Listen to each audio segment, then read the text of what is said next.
भक्त प्रहलाद का उपदेश।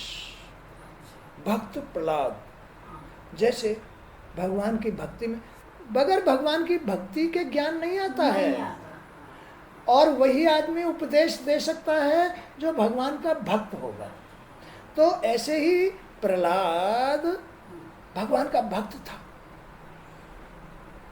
भक्त प्रहलाद भगवान का भक्त था, तो वो राक्षस प्रवृत्ति के लोगों को उपदेश दे रहा है।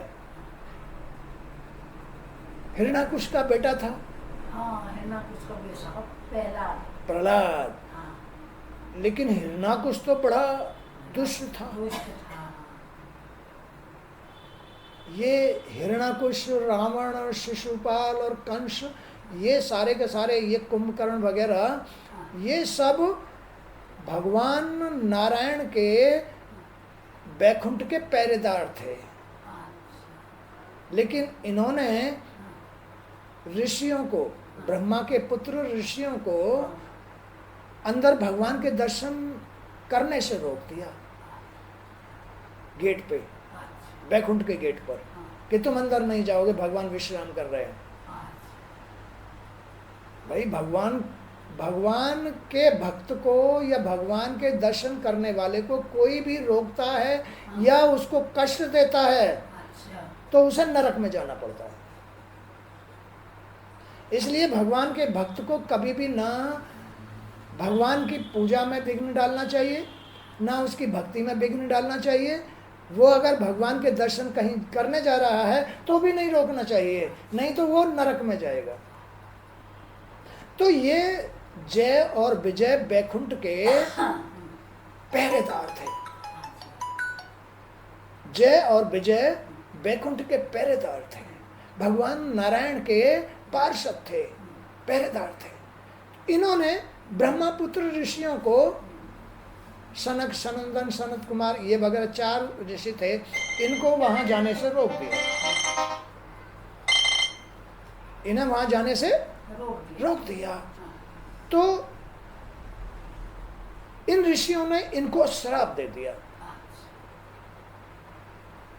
कि आज ये कौन सा कानून भगवान ने बना दिया कि भगवान के भक्तों को भगवान के दर्शन से रोका जाए या भगवान की भक्ति करने से रोका जाए। ये कौन सा नियम है? जाओ, हम तुमको शराप देते हैं, तुम नरक में चले जाओ। यही तो पृथ्वी लोक ही तो नरक लोक है।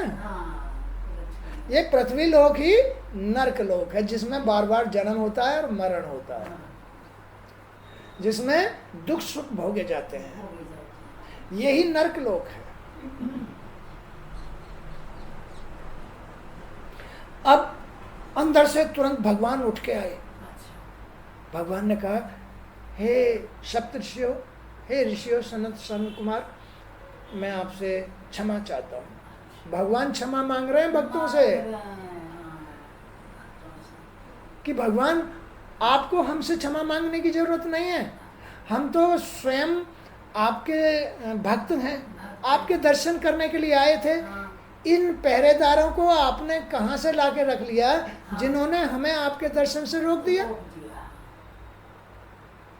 भगवान कह रहे हैं कि मैं इसीलिए आपसे क्षमा चाहता हूँ, इन्होंने आपके साथ में गलती कर दी। मेरे दर्शन करने के लिए जो भी आते हैं उन्हें रोकने वाला कोई नहीं होता, वो दंड के भागी होते हैं। सो इनको दंड मिल गया। इसलिए मैं आपसे क्षमा चाहता हूँ और आपसे ये अनुरोध प्रार्थना करता हूँ कि ये जल्दी ही अपने पृथ्वी पर भोग भोग करके वापस यहीं आ जाएं। कि तो ठीक है, ये 3 जन्म लेकर के फिर वापस आ जाएंगे। 3 जन्म लेकर के फिर वापस आ जाएंगे। एक जन्म में तो ये रावण और कुंभकर्ण बने दोनों, दूसरे जन्म में ये हिरण्याकुश और हिरण्याक्ष बने, और तीसरे जन्म में ये कंस और शिशुपाल बने। तीनों भगवान के हाथों से मारे गए और फिर बैकुंठ चले गए। जो भगवान के हाथों से मरता है वो बैकुंठ चला जाता है। तो प्रहलाद भगवान का भक्त था। वो राक्षस प्रवृत्ति के लोगों को, जो बच्चे वगैरह थे उसके साथी थे, उनको उपदेश दे रहा है कि मित्रों, इस संसार में मनुष्य का जन्म अत्यंत दुर्लभ है। इस संसार में मनुष्य की योनि बड़ी दुर्लभ है। दुर्लभ माने बड़ी मुश्किल से प्राप्त होती है मनुष्य की योनि। इसमें क्योंकि कर्मों का खेल है, इसलिए मनुष्य योनि बड़े पुण्य से मिलती है, बार बार नहीं मिलती है। क्योंकि मनुष्य योनि में कर्मों से भाग बिगड़ जाने से फिर वो बार बार कुत्ता बिल्ली अगड़म झगड़म बनते रहते हैं, फिर उन्हें मानव योनि मिलना मुश्किल है। तो इसलिए इस धरती पर मानव योनि प्राप्त करना बड़ा दुर्लभ है। अविनाशी परमात्मा की इस जन्म में ही प्राप्ति हो सकती है। इस जन्म में ही अपने अंदर जो ईश्वर वास करता है, जो संसार में आंखों के सामने ईश्वर वास कर रहा है, उसकी प्राप्ति केवल इस जन्म में ही हो सकती है। पवित्र मन से, पवित्र भावनाओं से, पवित्र बुद्धि से, पवित्र सोच से, पवित्र चरित्र से, पवित्र कर्म से, इस संसार में ही मनुष्य को पुण्यों से भगवान की प्राप्ति हो सकती है, आनंद प्राप्त हो सकता है। इसी में उसे जीते जी वैकुंठ मोक्ष प्राप्त हो सकता है। ये मनुष्य योनि बड़ी दुर्लभ है। परंतु ये शरीर भी नाशवान है। आज है कल नहीं है, आज है कल नहीं है। इंतजार मत करो भगवान की भक्ति के लिए। इंतजार मत करो कि कल कर लेंगे परसों कर लेंगे। ये तो इंतजार मत करो, नहीं तो नहीं पहुंच पाओगे वहां तक, उनको प्राप्त नहीं कर पाओगे। इसलिए अभी शुरू कर दो। ओम नमो नारायणाय, ओम नमो नारायणाय, ओम नमो नारायणाय जपते रहो, रटते रहो। बैठो मत, बैठे बैठे भी जपते रहो, सोते सोते जपते रहो। ओम नमो नारायण, ओम नमो नारायणाय, ओम नमो भागवते वासुदेवाय, ओम विष्णवे नमे, मम अस्त्राय फट। यही मंत्र मेरा अस्त्र बन जाए। जहां भी मैं इसको पढ़ के किसी के ऊपर, बैरी के ऊपर, या किसी प्राप्ति के लिए, या कहीं जाने के लिए, या किसी संकट से मुक्ति के लिए, ये मेरा अस्त्र बन जाए। यही मंत्र, संकट दूर हो जाए, शत्रु दूर भग जाए।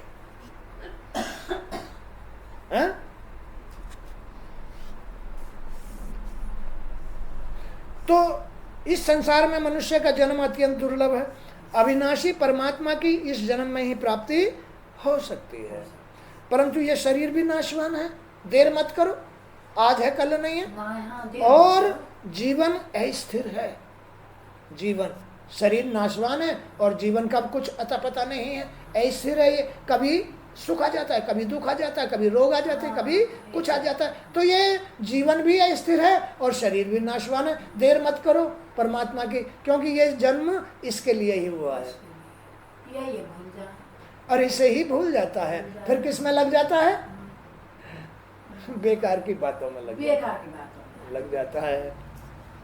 पता नहीं इसका कब अंत हो जाए। इसलिए बुद्धिमान लोग जवानी और बुढ़ापे की प्रतीक्षा नहीं करते। वे बचपन से ही परमात्मा का सानिध्य प्राप्त पाने का प्रयत्न आरंभ कर देते हैं। जो बुद्धिमान बच्चे या माँ बाप होते हैं, अपने बच्चों को शुरू से ही भगवान की भक्ति में लगा देते हैं। वो तो बुद्धिमान है, जो इस जन्म की कीमत समझते हैं। जो अपने बच्चों के जीवन को बर्बाद नहीं होने देना चाहते हैं, वो अपने बच्चों को भगवान की भक्ति में लगा देते हैं। इस मनुष्य जीवन में भगवान श्री हरि के चरण कमलों की शरण लेना ही मनुष्य का लक्ष्य होना चाहिए। इस जन्म में, इस लोक में जो मनुष्य का जन्म हुआ है, इसका उद्देश्य भगवान की प्राप्ति ही होनी चाहिए। व्यर्थ कुकर्मों में नहीं लगना चाहिए। ये प्रहलाद असुर बालकों को, राक्षस प्रवृत्ति वाले बालकों को समझा रहे हैं, अरे अपना जीवन बर्बाद मत करो, ये जीवन भी है, स्थिर है, इसका पता नहीं, कभी दुख आ जाए, कभी सुख आ जाए, कभी नाम लिया जाए, कभी ना लिया जाए, और ये शरीर भी नश्वर है, नाशवान है, इसलिए तुम देर मत करो, तुम भूल मत करो, तुम भगवान का भजन करो। ये मौका बार बार नहीं मिलेगा, ये संसार जन्म लेने के लिए मनुष्य योनि में बड़ा मुश्किल है। इस मनुष्य जीवन में भगवान श्री हरि के चरण कमलों की शरण लेना ही मनुष्य का लक्ष्य होना चाहिए। इस जन्म में स्त्री हो या पुरुष, बच्चे हो या बूढ़े, इस जन्म में ही तुम नियम धर्म अपना सकते हो, अपना सके हैं। और किसी भी जन्म जीवन में नियम धर्म नहीं अपना सकते। यही भगवान के चरण हैं, इसलिए नियम में रहो, धर्म के साथ रहो, अपने शरीर को नियम दो, अपने खुद के लिए धर्म का इस्तेमाल करो। दो बातें हैं, शरीर और जी। ये शरीर के अंदर जी है, जी को धर्म के साथ, शरीर को नियम के साथ बनाए रखो। इसे ज्यादा गुड़ गोबर की तरह इस्तेमाल मत करो, बेकार इस्तेमाल मत करो। इसे कुबुद्धि, अज्ञानता, भूल में ज्यादा इसको इस्तेमाल मत करो, नहीं तो नरक में जाओगे। तुम धर्म विहीन हो जाओगे, धर्म छोड़ दोगे, अधर्म में आ जाओगे। इस आदमी अधर्मी क्यों बनता है, जी अधर्मी क्यों बनता है? शरीर को इसका गलत प्रयोग करना, इसका गलत प्रयोग करना ही जी का अधर्म में चला जाना है। इसको तुम बचा के रखो, शरीर को।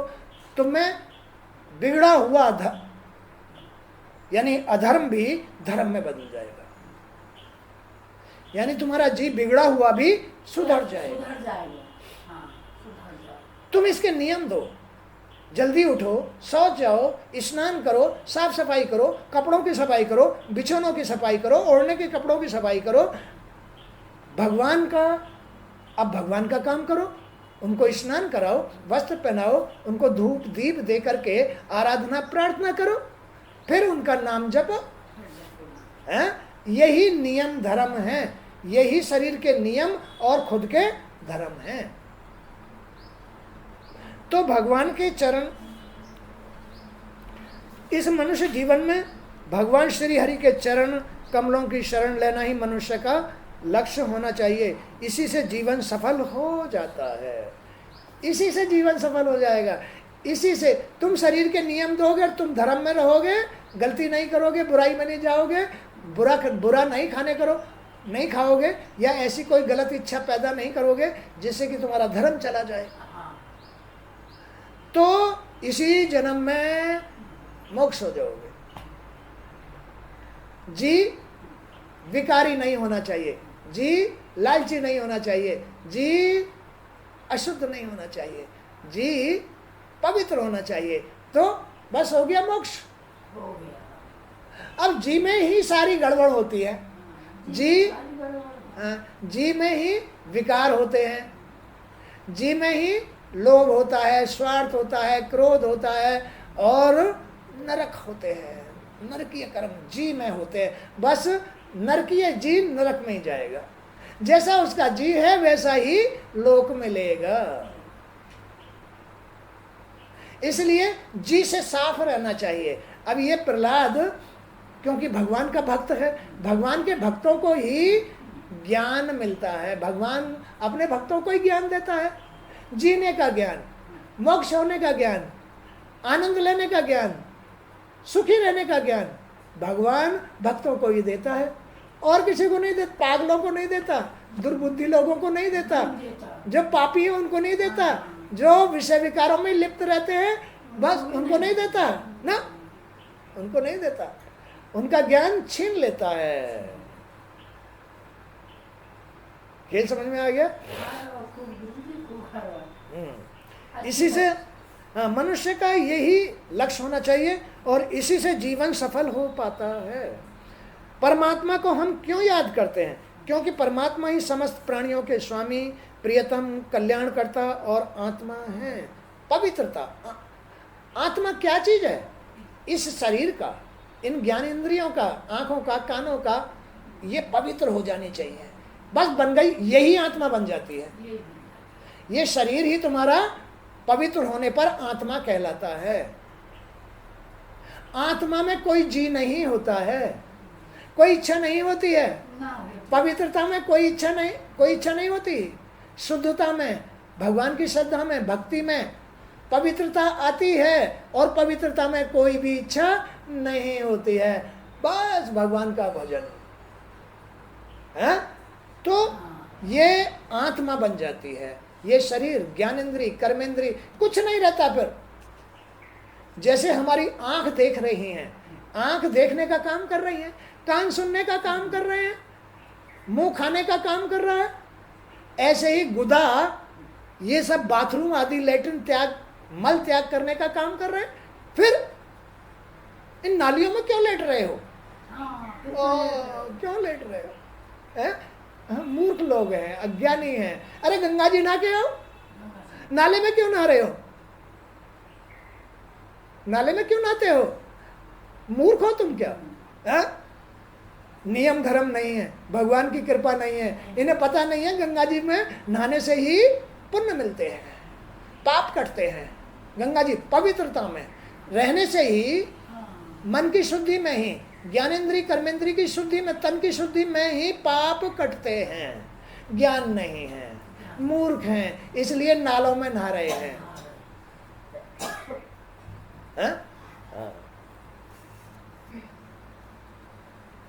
हम देखते हैं कि हमारे सिर पर अनेकों प्रकार के भय सवार रहते हैं। हम देखते हैं हर वक्त, कभी कान दुख रहा है, कभी हाथ दुख रहा है, कभी घुटने में चोट लग गई, कभी कहीं। हम देख रहे हैं हमारे सिर पे कभी किसी के बुरे बन रहे हैं, कभी कोई हमारे ऊपर आक्रमण कर रहा है, कभी कोई हमारा संपत्ति छीन रहा है, कोई कुछ। तो ये सैकड़ों प्रकार के कष्ट हैं जो हमारे सिर पे हर वक्त सवार रहते हैं। तो हम देखते हैं कि हमारे सिर पर अनेकों प्रकार के भय सवार रहते हैं। इसलिए ये शरीर जब तक निरोगी है तब तक मृत्यु इसके निकट नहीं आती। जब तक निरोगी है। निरोगी कब रहेगा? जब सत में होगा तो निरोगी रहेगा, तो मृत्यु भी पास नहीं आएगी। सत में मृत्यु भी पास नहीं आती है। पवित्रता, मन की पवित्रता में मृत्यु भी पास नहीं आती है। रोगों की तो बात ही खत्म, रोग नहीं होते,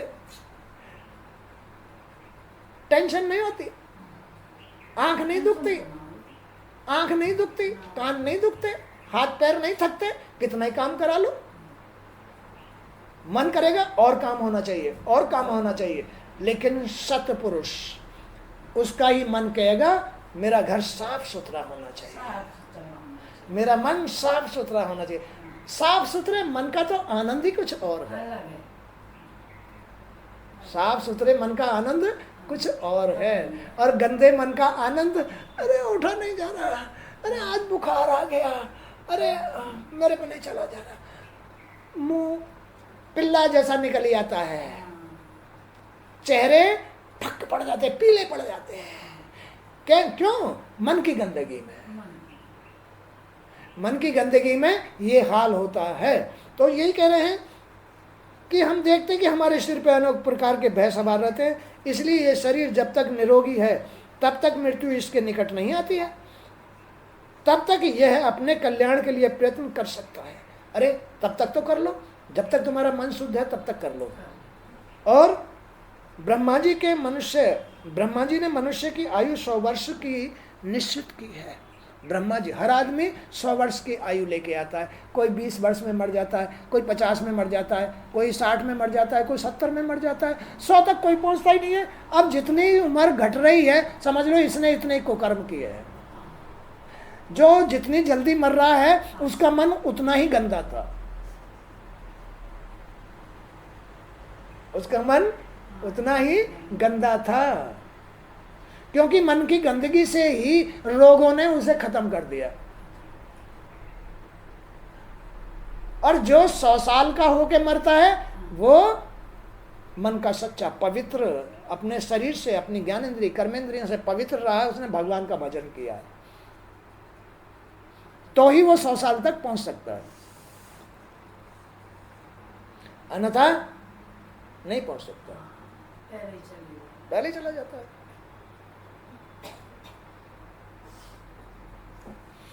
जो लोग अपनी इंद्रियों को वश में नहीं कर लेते, अपने ज्ञानेंद्रिय कर्मेंद्रियों को वश में नहीं कर लेते, उनकी आयु वैसे ही आधी रह जाती है। आधी रह गई। जो अपनी इन कर्मेंद्रियों को वश में नहीं कर पाते हैं उनकी आयु आधी रह जाती है, और आधी फिर गलतियों से और कम हो गई, टेंशन में, चिंता में, क्योंकि इन ज्ञानेंद्रिय कर्मेंद्रियों को वश में ना करने से बुद्धि खराब हो जाती है। कहीं बुद्धि की खराबी से धनहानि होगी, चोर आएंगे, कोर्ट कचहरी होगी, कुछ उनसे कम हो जाएगी, टेंशन से, कुछ टेंशन से कम हो जाएगी। फिर कितनी सी रह गई? 40, 45, 50, 55 तक ही खत्म हो जाता है? ऐसे चला जाता है आदमी। अब खेल समझ में आ रहा है कितना महत्वपूर्ण शरीर है ये। क्योंकि वे तमोगुणों में फंसकर अज्ञान के अंधकार में पड़े सोते रहते हैं, उन्हें हित अहित का जरा भी ज्ञान नहीं रहता है। अज्ञानी, अपवित्र मन वाले, पापी मन वाले, बुद्धि खराबी वाले अज्ञानी पुरुष, उनको जरा भी अपने हित अहित का ज्ञान नहीं रहता है। बस इल्झे रहते हैं, सुसरे, बुद्धि खराब रहती है, रोते रहते हैं, क्या करूं, कहाँ जाऊं, कैसे करूं। अरे एक काम छोड़ दे, इस बुराई को छोड़ दे, तो तू स्वस्थ हो जाएगा, मन से पवित्र हो जाएगा। मन चंगा खटौटी में गंगा। सारे बीमारियों की जड़ एक ही है। तो इससे ही आदमी अज्ञानी बन जाता है, इससे ही तमोगुणी बन जाता है, इससे ही रोगी बन जाता है, इससे ही रोता झीकता है। लेकिन एक ही कर्म नहीं छूटता है, अपने हित अहित का ज्ञान नहीं रहता, नहीं रहता है। बचपन और जवानी इंद्रियों के भोग और ज्ञान के अंधकार में गिरकर ही समाप्त हो जाती है। बचपन और जवानी इंद्रियों के भोगों में लिपटकर, बचपन और जवानी दोनों इंद्रियों के भोगों में लिपटकर समाप्त हो जाती है। सब कुछ समाप्त हो जाता है, जवानी तक ही समाप्त हो जाता है।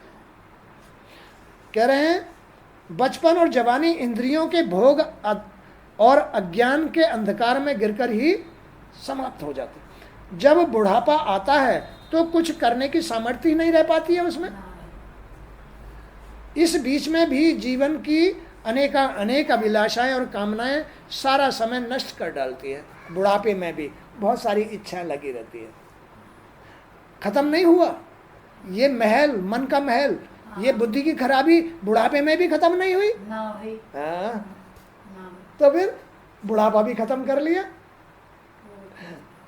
बचपना गया, जवानी गई, बुढ़ापा गया, नरक में चले जाओ। वो जी ये आकृति नरकीय बन जाती है। कुत्ता गू खाने वाली, सुअर नाली चकचक करने वाली, मांस खाने वाली, यही रचना जो भगवान का स्वरूप है। ये ऐसी गंदी, क्योंकि गंदे रूप में मरा है इसलिए गंदी योनि मिलती है।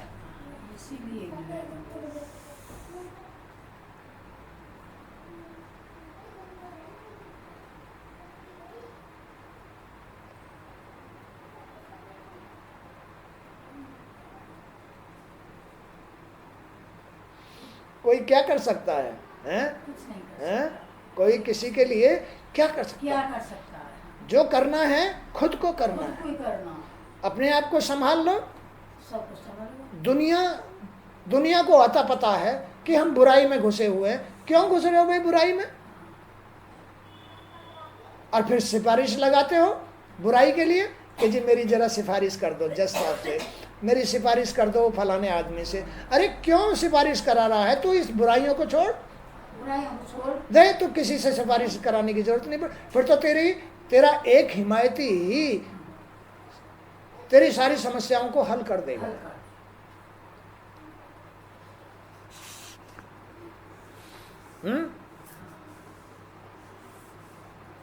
इस बीच में भी जीवन की अनेक अभिलाषाएं और कामनाएं सारा समय नष्ट कर डालती है। घर बार का मोह, सगे संबंधियों के प्रति आसक्ति, काम माने विषय विकारों का बोझ मनुष्य को इतना अधिक उलझा कर रख देता है कि उसे परमात्मा को याद करने का समय ही नहीं मिल पाता है। बच्चों में हिलझ गया, बच्चों के खाने पीने में हिलझ गया, बच्चों के कपड़े धोने में हिलझ गया, और इनकी पूर्ति के लिए कमाने में हिलझ गया। कोई बीमार हो गया उसे हॉस्पिटल ले जाना, और इनके लिए खेती करना, पशु चराना, दूध लाना, कपड़े लाना, अरे समय ही नहीं मिलता। एक गलती का इतना बड़ा दंड कि उसे फिर भगवान भजने के लिए समय नहीं मिलता।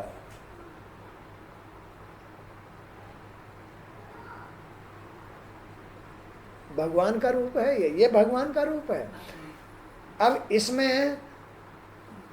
इसने जो है बस सांसारिक चमक अपने मन में डाल ली, सांसारिक आहा ये बस, अरे इसके बच्चे हैं, इसके इतनी बड़ी कोठी है, इसके गाड़ी है फलाना, इन चीज़ों को मन में रख लिया, शरीर में धारण कर लिया। अब उसके लिए चोरी कर रहे हैं, झूठ बोल रहे हैं, कर्ज ले रहे हैं कि भाई मुझे ये काम, मुझे गाड़ी लेके आनी है, मुझे कोठी बनानी है, मुझे घर बनाना है। भाई अरे भगवान से मांगो, वो अपने आप ही दे देगा, घर भी देगा, गाड़ी भी देगा, बंगला भी देगा, सारा सुख आनंद देगा, और बगैर करे दे देगा अगर तुम्हारी इच्छा हो तो। लेकिन तुम अपने मन को तो पवित्र करो। उसके पास किस बात की कमी है? अरे सुदामा को तो उसकी सारी नगरी सोने की कर दी, उसने कौन सा मतलब जो है अपना घर बनाया था। द्वारकाधीश से भी बढ़िया सुदामा की का राजभवन था। उसने गांव के सारे घर सोने के बनवा दिए, सबके सारी नगरी के, क्योंकि वो पूरी नगरी में भीख मांगता था। मांगता था ना। तो उसकी नगरी से ही उसका जीवन यापन हो रहा था। विश्वकर्मा भगवान श्री कृष्ण ने जब सुदामा द्वारका में गए थे तो श्री कृष्ण ने विश्वकर्मा को भेजा कि जाओ तुम सुदामा के घर को, जो झोंपड़ी है, उसे महल में, मेरे से भी बढ़िया महल में बदल के आ जाओ। वहाँ उसकी जो पत्नी थी वो उससे भी ज़्यादा मतलब जो है अच्छे मन वाली थी, पवित्र मन वाली थी। उसने कहा कि नहीं, मैं ऐसा नहीं करूँगी। तो क्यों? मुझे तो जो है, विश्वकर्मा ने कहा मुझे तो भगवान ने भेजा है कि नहीं, मैं इस बस्ती में से भीख मांग के खाती हूँ, और आज मैं इस बस्ती में ऐसे महल में रहूं, ये धिक्कार है, मैं ऐसा नहीं करूँ। अगर तुम मेरा महल बनाना चाहते हो तो मेरे महल से पहले इनका महल बनाओ, सबका महल बनाओ। तो उसके अंदर कितनी बड़ी दया थी, पवित्रता थी, जरा भी स्वार्थ नहीं था, लोभ नहीं था, अहंकार नहीं था। उसने पहले, फिर विश्वकर्मा ने भगवान जी से कहा, भगवान ये तो ऐसे कह रही हैं सुदामा पत्नी, कह तो ठीक है, सारे गांव के सारे महल मेरे जैसे बना दो। हैं? तो सारे गांव के जितने भी घर झोंपड़ी थे सबको महल में बदल दिया, सोने के महलों में बदल दिया। एक सुदामा ने, सुदामा भगवान भक्त था, उसे गंदगी से कोई मतलब लेना देना नहीं था। 5 घर मांगता, बच्चों को खिलाता, भूखा रह जाता, बेशक रह जाए, लेकिन भगवान को भोग जरूर लगाता। एक दिन कहीं से कुछ भी खाने को नहीं मिला, आया तो उसने हांडी में देखा कि कोई भगवान के भोग के लिए एक दाना चावल का मिल जाए चुपका हुआ, तो एक दाना मिला। उसमें से आधे आधे 2 टुकड़े किए, एक माँ भगवती को, रुक्मणी को लगाया, एक भगवान वासुदेव श्री कृष्ण को लगाया। बस अब जब सुदामा द्वारका में गए थे तो 1 मुट्ठी 3 मुट्ठी चावल ले गए थे, है? तीनों लोक देती है। तीसरा लोक तो लक्ष्मी ने रोक दिया कि भगवान एक लोक तो अपने लिए रख लो कम से कम। भगवान श्री कृष्ण ने कहा, अरे लक्ष्मी तुम भूल गई इस बात को, रुक्मणी तुम भूल गई इस बात को। ये भूखा सो जाता था और हमें एक हांडी में चुपके हुए चावल के 2 भाग करके भोग लगाता था। हमारे भोग लगने से पूरा संसार तृप्त हो जाता था। आज हम इस अकेले सुदामा को तृप्त नहीं कर सकते। जाओ तुम इसके घर में सारा सामान उपस्थित करके आओ। रुक्मणी ने लक्ष्मी का रूप धारण किया और पहुंच गई उसके घर में, और उसको सुदामा की पत्नी को कहा कि तुम चिरायु हो जाओ। चिरायु माने हमेशा जवान ही रहो। चिरायु का मतलब तुम हमेशा जवान रहो, सुंदर बनी रहो। तुमने मुझे भोग लगाया था, इसीलिए तो भगवान को भोग लगाया जाता है। भगवान किसी का भी भार या बोझ या एहसान अपने सिर पर नहीं रखते, साथ के साथ फल देते हैं। इसलिए अपने कर्म के माध्यम से भगवान को भोग अवश्य लगाओ, उनको स्नान कराओ, उनको कपड़े पहनाओ, उनकी धूप दीप करो। वो कभी भी तुम्हारा बोझ अपने सिर पर नहीं रखेंगे, लौटा के तुम्हें ही देंगे। भगवान कभी किसी का बोझ अपने सिर पर नहीं रखते हैं। इतने सच्चे हैं, इतने सद्धारी हैं, इतने बड़े माँ बाप हैं, परम पिता परमेश्वर, कि वो किसी का भार अपने सिर पर नहीं रखते हैं, साथ के साथ लौटा के उसको उसके कर्म का फल दे देते हैं। इसलिए तो लक्ष्मी उसके घर आई, और जहाँ तो उसके बच्चों के लिए कुछ भी खाने को नहीं मिलता था, तो रोते थे, तड़पते थे, मम्मी की भूख लग रही है, सो जाओ बेटे, पानी पी लो। एक गिलास पानी पिला करके उन्हें सुला दिया करती थी। बच्चों को माँ अपने आंखों के सामने पानी पिला करके सुला दिया करती थी। बच्चे तड़पते थे, उठ करके बैठे हो जाते थे, माँ भूख लग रही है, माँ रहा नहीं जाता। तो लक्ष्मी आई, उसने सारे घर को जो जब अपने सत से भरा तो वो चिर यौवना हो गई, एकदम जवान हो गई। जबकि वो काली पीली हो रही थी तो चिर यौवना हो गई, उस पर सुंदरता आ गई, सुंदर वस्त्र आभूषण आ गए, और बच्चे जो है राजकुमार जैसे हो गए, और घर के अंदर सारी संपत्ति भर गई अपने आप ही। ये माता वहां पहुंच गई। ये किसी का एहसान अपने ऊपर नहीं रखती है, क्योंकि जगत जननी है, ये ममतामयी है। सेवा करो इसकी सेवा करोगे तुम्हें मेवा मिलेगी।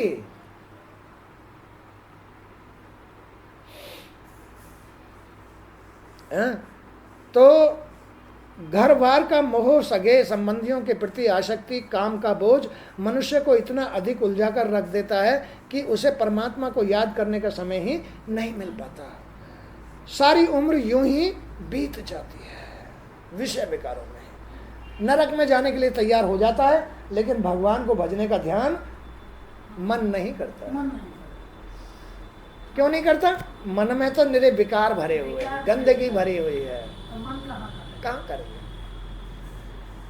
हे राक्षस पुत्रों, इंद्रियों को वश में न करने वाला ऐसा एक भी व्यक्ति नहीं है जो घर गृहस्थी, कर्म अकर्म, कर्तव्य अकर्तव्य के मोह में न फंसा रहता हो।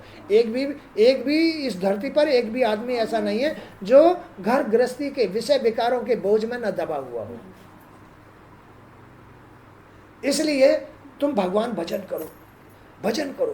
करो, मेरी तरह भजन करो, नियम धर्म से रहो, समय से उठो, समय से भगवान का काम करो, भगवान के धूप जलाओ, धूप बत्ती जलाओ, माँ तुलसा को, माँ लक्ष्मी को भोग लगाओ, नारायण को भोग लगाओ, सबको याद करो। प्रहलाद हर वक्त ओम नमो भगवते वासुदेवाय या विष्णवे नमः, ओम विष्णवे नमः, ओम विष्णवे नमः, ओम विष्णवे नमः, ओम विष्णवे नमः, ओम विष्णवे नमः ही जपता रहता था, और हिरण्याकुश उसका कुछ नहीं बिगाड़ पाया। क्यों? क्योंकि वो अपने शरीर के अंदर, मन के अंदर हर वक्त विष्णु भगवान को याद करता रहता था, तो हिरण्याकुश कुछ नहीं कर पाया। पहाड़ों से डलवा दिया, हाथियों के पैरों के नीचे कुचलवा दिया, कुछ नहीं कर पाया।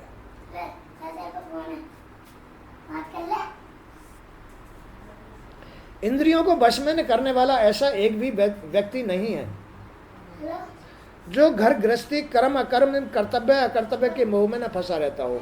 वह उनसे छूटने का साहस भी नहीं करता, उनसे प्रयत्न भी नहीं करता है इनसे छूटने का। मुफ्त में पाए जाने वाले धन को भला कौन छोड़ना चाहेगा? ये सब मुफ्त की कमाई है, मुफ्त की कमाई है। इन विकारों को छोड़ दो, इन गलतियों को छोड़ दो, इस संसार के इस जीवन को, गंदगी को छोड़ दो। मुफ्त में सब कुछ मिलेगा, धन भी मिलेगा, संपत्ति भी मिलेगी, संतान भी मिलेगी, लेकिन भगवान के भजन के साथ मिलेगी। तो परिवार का मोह आसानी से नहीं छूट पाता है। अब तो मोह में फंस गया, पहले विकारों में फंसा, विकारों ने मोह पैदा कर दिया। पहले मोह नहीं था, मोह तो विकारों ने पैदा किया, विकारों ने संतान को पैदा किया, अब संतान में मोह हो गया। तो परिवार का मोह आसानी से नहीं छूट पाता। इस मोह की कोई सीमा नहीं है, इस मोह की कोई सीमा नहीं है। चोरी तक भी कर लेता है, चरित्र तक बेच देता है, इसकी कोई सीमा है? कोई सीमा नहीं है।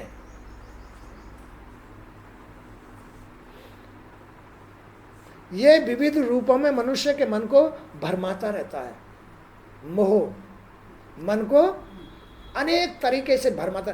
अरे मैं अपना शरीर ही बेच दूं, अरे मैं अपना चरित्र ही बेच दूं, अरे मैं किसी के घर चली जाऊं, अरे कहीं कोई अपना पति ढूंढ लूं। ये मन भरमाता रहता है। अब आदमी क्या सोचता है? अरे बच्चे हो गए, इनकी माँ होती तो जो है इनकी परवरिश करती, अरे मैं दूसरी स्त्री ले आऊँ, अरे इनके लिए मुझे घर भी बनाना, अरे इनका ब्याह शादी भी। तो ये मोह, कर्म यानी विषयों से जो संतान की उत्पत्ति होती है, परिवार का मोह आसानी से नहीं छूटता। इस मोह में बस वो सारी जिंदगी यूं ही बिता देता है। ये विविध रूपों में मनुष्य के मन को भरमाता रहता है, कभी पत्नी के, कभी बाल बच्चों के, कभी माता पिता के, कभी संग्रहित धन के मोह में। ये मनुष्य अपना जीवन नष्ट करता रहता है, मोह में, खाली मोह में नष्ट कर रहा है। भोग वासनाओं की कोई सीमा नहीं है, इसे जितना तृप्त किया जाता है वह उतनी ही और बढ़ती चली जाती है। इस ममता मोह में पड़कर वह असावधान हो जाता है। वह सदैव दूसरे के धन और जीवन की चमक धमक पर दृष्टि गड़ाए रहता है। इससे लौकिक और पारलौकिक दोषों की ओर उसका ध्यान नहीं जाता, वे उसे चुपचाप घेरते चले जाते हैं। ऐसा है ये विषय विकारों का जीवन।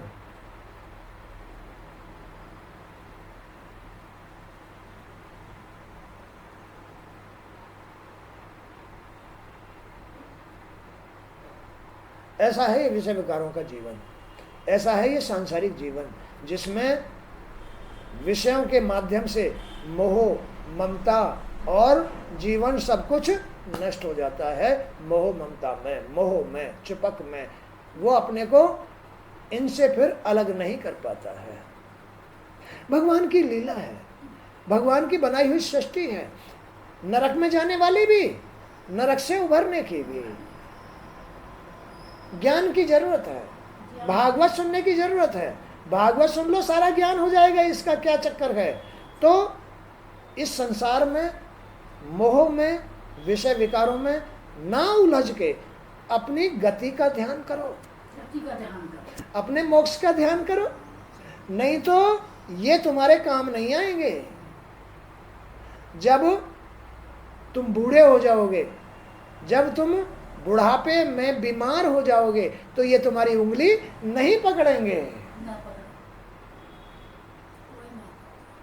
फिर ये तुम्हारी सेवा नहीं करेंगे, तुम्हें स्नान नहीं कराएंगे, तुम्हारी टट्टी पेशाब नहीं धोएंगे, तुम्हारे कपड़े नहीं धोएंगे, तुम्हारे बाल नहीं संभालेंगे, तुम्हारे तेल मालिश नहीं करेंगे, इसलिए संभल जाओ, इसलिए संभल जाओ। भगवान का भजन करोगे तो ये तुम्हारी सेवा कर पाएंगे बुढ़ापे में, तो ही सेवा मिलेगी अगर तुम भगवान का नाम पुकारोगे तो। बुढ़ापे में आह निकलती है, कराहता है, कराहना पुण्य काटता है। बुढ़ापे में जो आह कराहना निकलती है ना, ये पुण्य को खत्म करती है। इसलिए आह कराहने की जगह श्री कृष्ण श्री कृष्ण श्री कृष्ण श्री कृष्ण श्री कृष्ण नारायण नारायण बोलना चाहिए। तो आय की बजाय, पुण्य खत्म होने की बजाय और पुण्य बढ़ जाते हैं। इसलिए बुढ़ापे में कभी भी कराहना नहीं चाहिए, कराहने से पुण्य नष्ट होते हैं।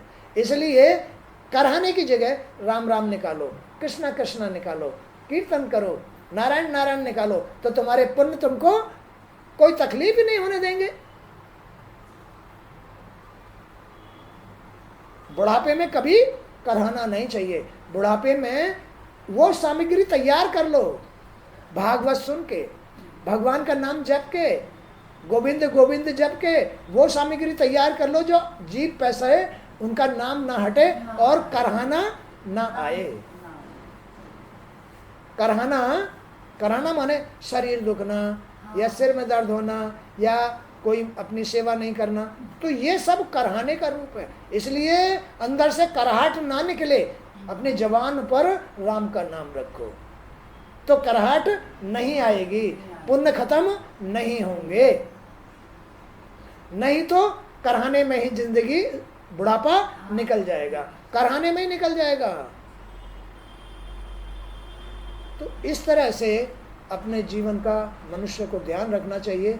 और ये जो जीवन है ये भगवान ने आनंद के लिए दिया है, पुण्य कमाने के लिए दिया है, मोक्ष पाने के लिए दिया है, विषयों में फंसने के लिए नहीं दिया है। इसलिए विषयों से विरक्त होकर के पुण्य कमाना चाहिए, भगवान की शरण रहना चाहिए, नियम धर्म अपनाने चाहिए। शरीर को नियम दो तो तुम में धर्म आएगा। जब तुम शरीर के नियमों से दूर हट जाओगे, शरीर को नियम नहीं दोगे, तो तुम्हारा धर्म भी नहीं रहेगा, अधर्म आ जाएगा।